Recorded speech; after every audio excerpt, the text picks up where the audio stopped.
C'est le Radio Cote et son électron libre sur le 104.8, l'émission déjantée du mercredi soir. Alors, monte le son. Maintenant, concentration. Maxime, encore une nouvelle recrue, va nous parler d'un sujet bien sérieux, mais loin d'être inintéressant. Coucou Maxime, je te laisse nous en dire plus. Merci Elisa. Alors voilà, pour cette première chronique, je vous propose quelques explications et origines de mots que l'on peut utiliser dans la vie de tous les jours. Car oui, beaucoup de mots français et même d'expressions françaises trouvent leurs racines dans différents mythes et légendes qui datent d'il y a plusieurs siècles. Pour commencer, un exemple simple. Vous vous promenez à la montagne et vous profitez de l'air pur qui s'en dégage, en espérant que ce ne soit pas une zone obligeant le port du masque évidemment.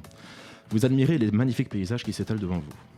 Pris d'un élan d'énergie, vous criez une phrase quelconque dans la vallée et celle-ci se répète quelques fois jusqu'à ce que vous ne l'entendiez plus. C'est ce qu'on appelle l'écho.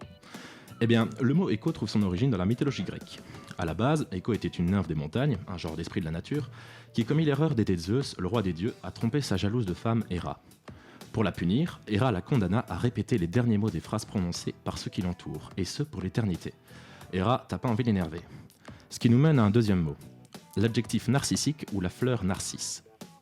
Non loin de la montagne où se trouvait notre malheureux ami Écho, se promenait un chasseur plutôt beau gosse du nom de Narcisse. Ce gars était vraiment populaire auprès des femmes. Elles voulaient toutes le pécho, mais il leur mettait des bons gros stops bien sentis.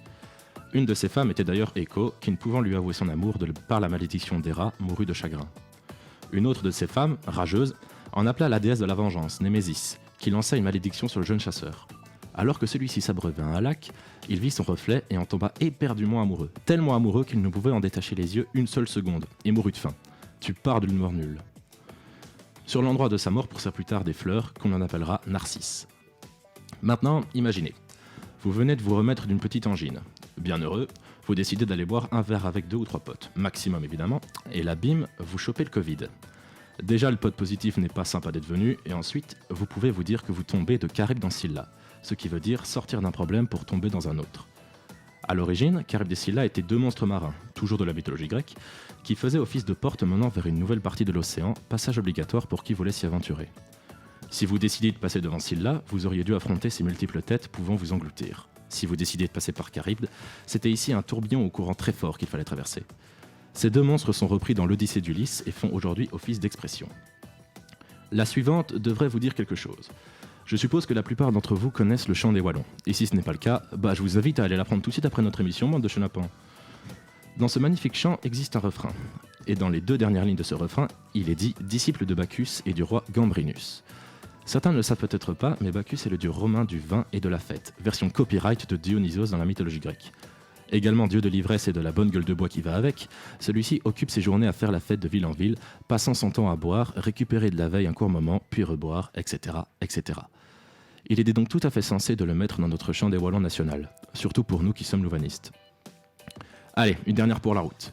Mettons que vous avez beaucoup de chance et ayez déjà gagné au loto ou que vous avez regardé beaucoup trop de films de braquage. Si c'est le cas, vous connaissez certainement l'expression « toucher le pactole », comme notre bon Félicien l'a mentionné il y a quelques minutes.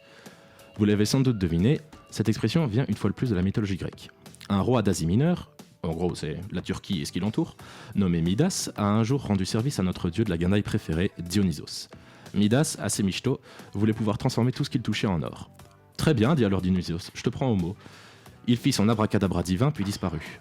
Pressé de voir si son vœu était exaucé, le roi toucha le premier objet qu'il trouva et hop, ce dernier fut transformé en or. Inutile de dire que notre bon ami Midas fut très content.